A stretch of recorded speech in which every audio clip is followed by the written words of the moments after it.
I want to welcome up to the stage a good friend of mine, a good friend of the club, a member of our board of advisors, a board member of Project Veritas, a personal mentor to mine, someone who's been doing some fantastic work exposing Hunter Biden. You may have seen some of his most recent appearances on Tucker. I don't know if you guys heard of the show called Tucker, and Ingram and everything else. But he's been making the rounds. He brags that he has more followers than me on Twitter now, and he's a blue check, so he likes to really fancy himself as being cooler. I would like to welcome up my good friend, Matthew Tiraman. Matthew, please.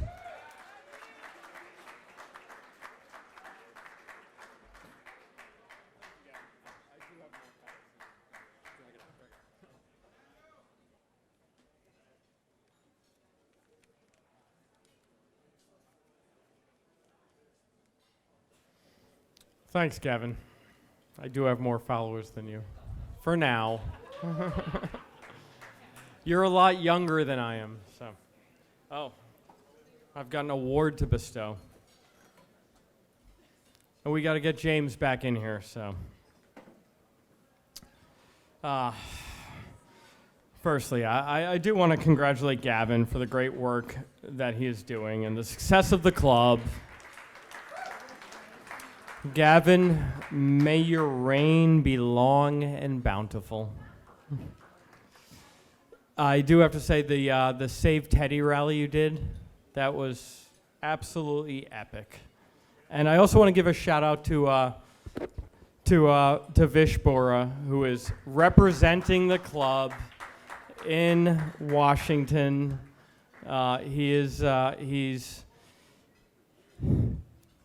He's there. He's his activism, Gavin's activism, that is inspired. That it represents New York so well. And but where's James? We got to get James in here. So James is doing makeup because he's about to go on Hannity in a few minutes.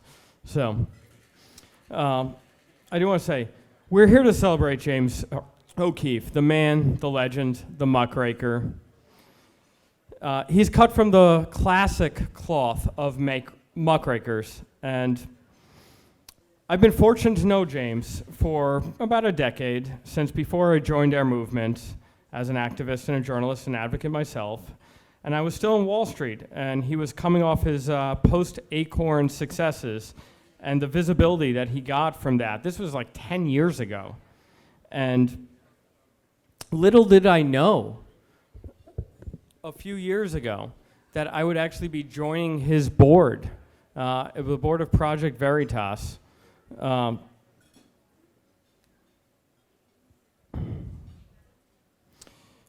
Which, by the way, I was a Wall Street guy, so joining the board of Project Veritas as a guy who tried to manage risk was quite the challenge.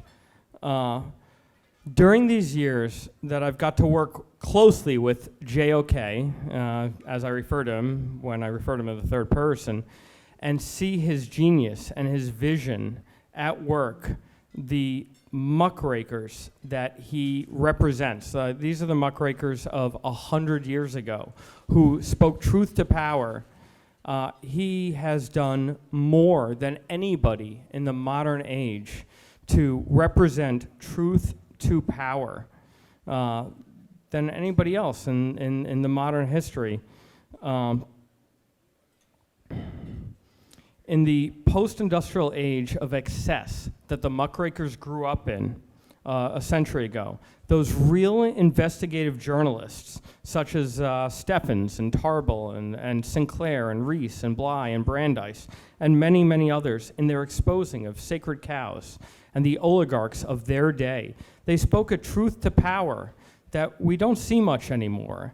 And it's precisely because of that nobody spoke truth to power then and nobody speaks truth to power now, that it's needed more than ever. And this is the gap that Project Veritas fills. So working closely with James as he has grown this organization of Project Veritas, there were growing pains. It was not always easy. I see James. James, he's come in with with his team. Come on, give a round of applause.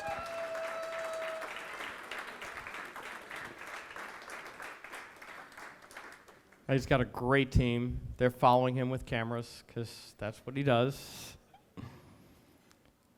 I remember when JOK was trying to grow this organization. There were tons of growing pains. I remember when one investigation would subsume all the capacities of this organization.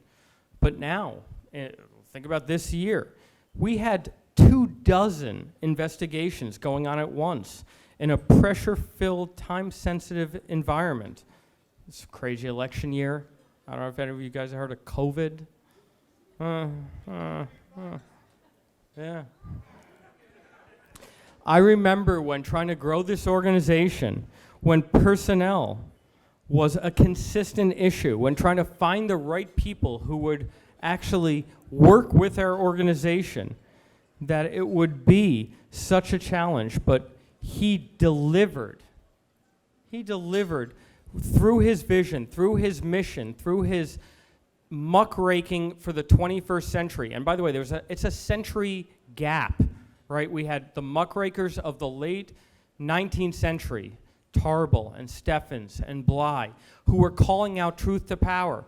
And here was this guy who built an organization on that 150 years later, 130 years later. And there was so much low-hanging fruit when I joined him a few years ago. So much stuff to call out, so many frauds, so many corrupt institutions to call out. Remember the Obama years? Yeah, I remember the Obama years. I remember one of our investigations, Earth Supply and Renewal. Anybody remember Earth Supply and Renewal? Come on, who's a real Project Veritas fanboy and fangirl? So Earth Supply and Renewal during the ARRA, the American Recovery and Reinvestment Act.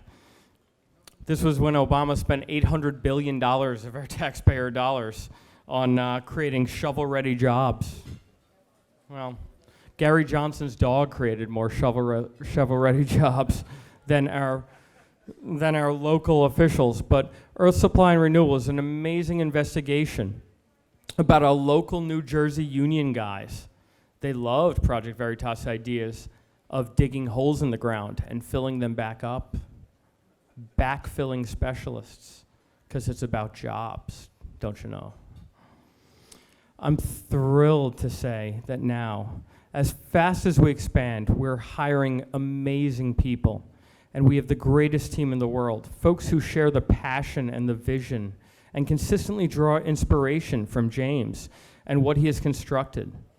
So success does create some bounty and some blessings, manifested mostly via the great motivated people who are attracted to what we do, whether they be undercover journalists, big huevos, with insiders, also big huevos, whistleblowers, big huevos, producers, communications people, managers, others. A few of our best and brightest people here from Project Veritas are here tonight, so give them a hand. They're in the room.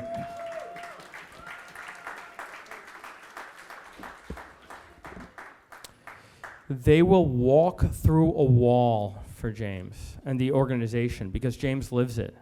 He is truly a servant leader, a great example. In one small anecdote I want to share with you guys. This summer, when we were doing one investigation not far away in Connecticut, this was during the post-storm period in the Northeast that knocked out gas stations. They were offline for a couple of days. One of our journalists ran out of gas on the highway coming back to HQ in the early evening. And because of the COVID workplace restrictions, there was no one at the office. And there was no one reachable to deploy to aid this journalist who was really clearly in distress. So James grabbed a bunch of water bottles and drove around for hours to find a gas station that was online in Peekskill.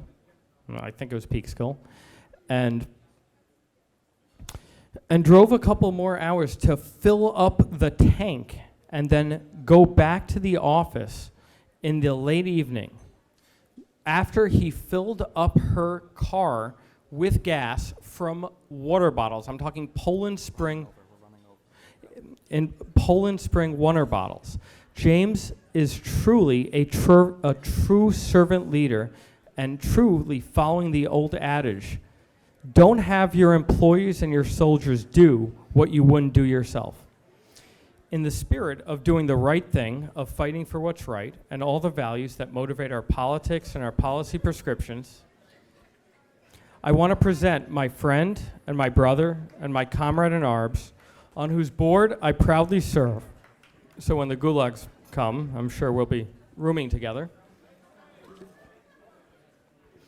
I want to present James O'Keefe with the Frederick Corday Jr. Award from the Young Republicans. Frederick Corday called out the communists in the New York City and the New York State public school system for presenting and pushing the pablum of communism among the students, and he called that out. And today, James does similar activism, exposing voter fraud in Ilhan Omar's office.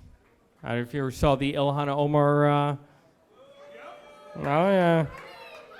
The duplicity of hypocrisy of political candidates, the Marxism of their campaign staffs, the pulling the curtain back on the media, masquerading as journalists. James O'Keefe, everybody. James!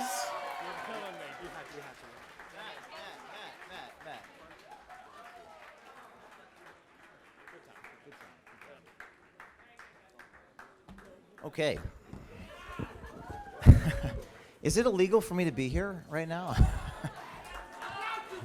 I feel like they just call the cops every time they see me. Jeff Zucker, called the police on me for dialing into his phone call. I have a speech. Usually I show videos. Tonight I'm not showing anything. I'm just talking. How much time do I have? Eric, when is the Hannity TV hit? Okay, we got time. I only take 10 minutes. All right. Thank you for having me. I'm going to give some remarks tonight about some themes. My friend Matt Tierman is a very close friend of mine. He's on the board. He is one of my best friends, and I mean that sincerely. Thank you for your friendship and for being there for me when nobody else would. I mean that. He really is a good man, and his father was a good man too. Survived the Soviet Union, which I'll talk about here. So we're living in a science fiction novel. I am from New Jersey originally. I'm from Westwood, New Jersey. How many of you are from New Jersey? Good. All right. So, be brave, do something. That's our motto at Project Veritas, and it was destiny that a person inside CNN came to me recently, a brave insider, and was really upset at what CNN was doing. Good journalism does not impose the opinion or conjecture. It just provides facts. I believe in people. I'm sure all of you believe in that we are smart enough to make our own decisions. But the powers that be think that they don't trust people. They don't believe that people know what to do or what to think. So they have to tell us what to believe, what to think, who to vote for. That's not how I was raised. That's not who I am. I went to Rutgers. I'm a product of public education in New Jersey. Jersey represent. And I was raised with the idea that you just have to be honest. You don't manipulate. You don't project onto other people. You don't accuse your enemies of things that you yourself do. You're just decent. You're honest. In the Soviet Union, which your father knew about a little bit, people knew that they were being lied to, right? They knew the Pravda was bullshit. But when the airports, when you look at the TV, half the people look at it and they go, that's the way it is. But that's not the way it is. And throughout history, because I'm writing another book and I'm reading all this stuff, and throughout history, in tyrannical countries, you had a choice to make. You could lose your conscience, or you could lose your life. You could go to the left and lose your conscience, or you go to the right and you lose your life. Those are your choices. Pick one. And There are some people in this country who only ever follow their conscience, like the person inside CNN who's working with me. They only follow their conscience. There are people we're working with right now. I'm not going to tell you who they are or where they are. Use your imagination. All they have is their conscience. And they're not in it for notoriety or fame in this world of illusion and quasi-illusion and Instagram clicks and Insta stories and e-girls. It all fades away. And what remains is a sense of permanence. And there is a new breed of these heroes. There are these people, and you may have seen them or heard about them. Eric Cochran, the Pinterest guy that worked with us, Zach Voorhees, the Google guy. These people are anonymous. They don't do it because they want to be famous. A celebrity is a big name, but a hero is a big man whose deeds, whose actions actually make him notorious. They're not known because they're notorious, they're known because of what they do. The honest cop, the honest nurse, the teacher. We've gotten 250,000 messages in the last month from people like these. And they all say, what can I do? I just want to do something, James. This is what everyone says. I just want to do something. They don't know what to do. Our government's completely broken. It doesn't really matter who wins. I says it matters who wins, but we're in a state of sclerosis in this country. You can't pass any legislation. Even if you did, there's almost like a civil war brewing, maybe an electronic civil war. Maybe it'll lead to civil unrest. We don't even agree on basic facts. 2 + 2 = 4, 2 + 2 = 5. So along comes this guy, Richard Hopkins, postal worker in Pennsylvania. He never intended to go public. But the postal worker in Pennsylvania tells us via an encrypted chat, he saw his supervisor backdate a ballot. He heard his boss at the post office postmark a ballot, which is totally illegal, and evidence of voter fraud. And it wasn't Gavin, who was it on our staff? Sundance goes and drives to Erie. The guy's so humble, he's doing his route, delivering the mail, giving an interview. He's like, yeah, I heard my boss backdate a ballot. And instantly, the story gets like 10 million views, like on YouTube and Twitter. He never intended to go public. He never wanted that life. And suddenly he signs an affidavit saying he saw that. That affidavit makes its way to Giuliani, makes its way into lawsuits. It becomes a big deal. A few other post office workers does this. And 2 federal agents from the FBI and the Inspector General goes to this is a really normal blue-collar guy, wonderful man. And they interrogate him for 4 hours in a room. 2 literal deep state agents, mastered in the art of coercion and intimidation, threaten him, attack him, and make him sign something. The guy doesn't even know what he's signing. They don't even let him speak to an attorney. They won't even let him leave. This is America, by the way. And this happens all the time. So our whistleblower, Richard Hopkins, sitting in a room for 4 hours being attacked and intimidated, you must sign this. He doesn't even know what the hell he's signing. A few hours later, the Washington Post writes a story. Post office worker admits to fabricating what he wrote in affidavit. The source of that were the 2 federal agents who were required to give him what he signed, but did not do so. So, it's a tragedy what happened. But Mr. Hopkins was smart enough to have this little thing in his pocket with iTalk on it and recorded that 4-hour interrogation. And the federal agent, as crooked as he was, as tyrannical as he was, as sick of a man as he was, he gave away 2 little secrets. One was his first name. The second was the branch of the military he served in, and where he lives.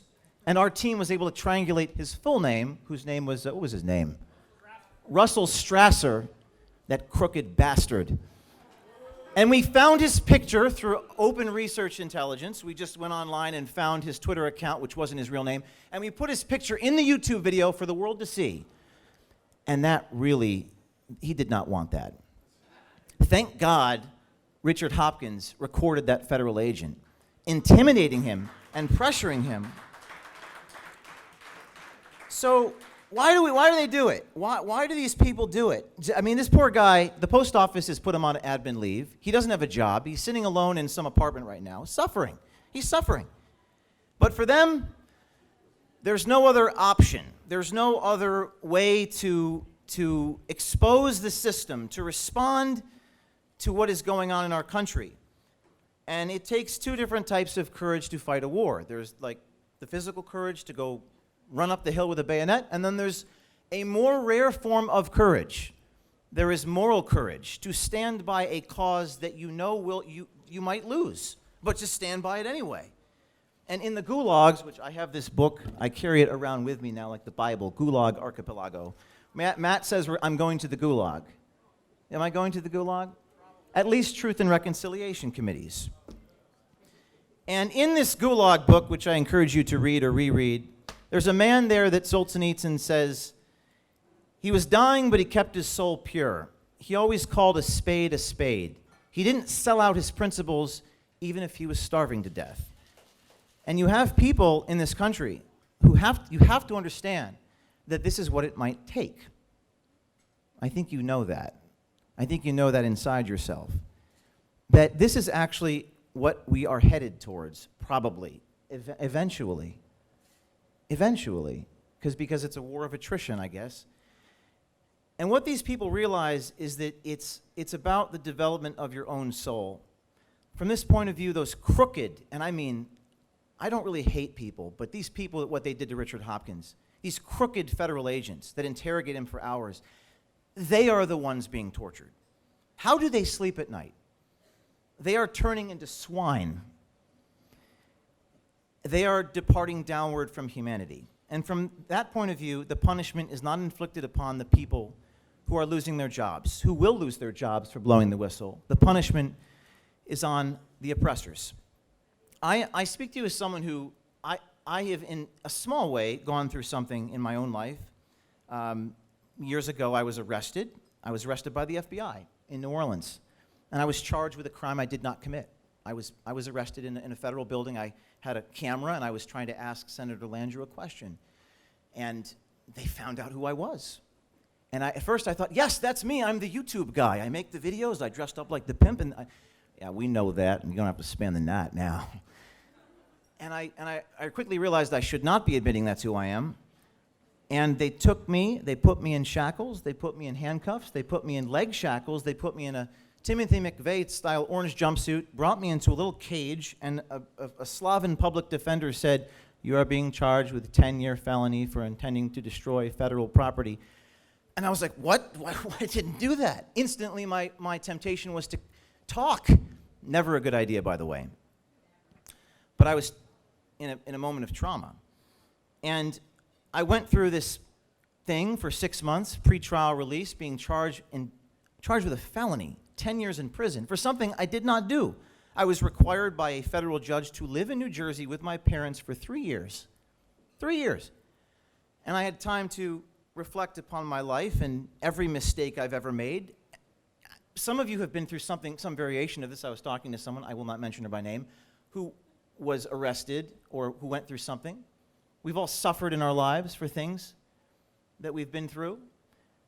But I am grateful for having gone through that. I am grateful for these hardships. I embrace it. I've leaned into it. And that I regretted when I was on federal probation for those 3 years, not able to do anything. I regretted things, if only I had left the building a moment ago. But I am actually grateful that the crooked people in my government did that to me, because they made me stronger. And when I sat in that room in New Jersey for all those years, people would message me. And I'd say, I'm going to go send you cameras. And I'd build relationships with people. And that's how Project Veritas was born. They tried to destroy us. We built an army. And I think as countrymen, we are going to be tested. But we are going to do this together. And yes, they may crush one guy, but they can't stop an army of whistleblowers. Project Veritas, as Nancy has said to me, my producer, my lovely producer, Nancy, we are a family. Emmy Award-winning Nancy Vaden. We do have people that work for us who've won Emmys, by the way. Project Veritas is a family. So, why would we follow our conscience? We would follow, I think you would agree with this, Nancy, our team would follow each other into hell if that's what it takes. Because when you have ceased to be afraid of the threats and are not chasing after rewards, you become the most dangerous man in the world. When you don't want to drink from their poison chalice, when you don't care what the New York Times thinks about you, maybe 1% of me did a couple years ago, I really don't give a shit what the New York Times thinks. And I really urge you to practice introspection. Maybe you do think, maybe part of you cares. You have to stop caring. You have to say to hell with them. So if you're that person and you're watching this, if you're an insider out there, there's so many reaching out to us, but you're kind of a little scared, I would say join us. Winston was the last man in 1984. We're going to build an army of Winstons, an army of guerrilla journalists, and it will be beautiful. Veritas Tips at protonmail.com is the address. We will defend you. We will tell your stories because there's simply nowhere else to go. We have to be the tip of the spear. We have to understand that politics is downstream from culture, and culture is downstream from data, and data, information. This is an information war, a war by other means. We have to be the tip of the spear. And if you're lying, cheating, stealing, scamming, we're going to make you famous. Isn't that what you want? You want to be famous? We're going to make you famous. And the people who are going to make you famous are the anonymous ones, like Richard Hopkins and Eric Cochran and Zach Voorhees, the brave souls who suffer for a cause greater than themselves. That's what it's going to take. That's what we stand for. And we're going to build an army like you've never seen before in 2021. Thank you.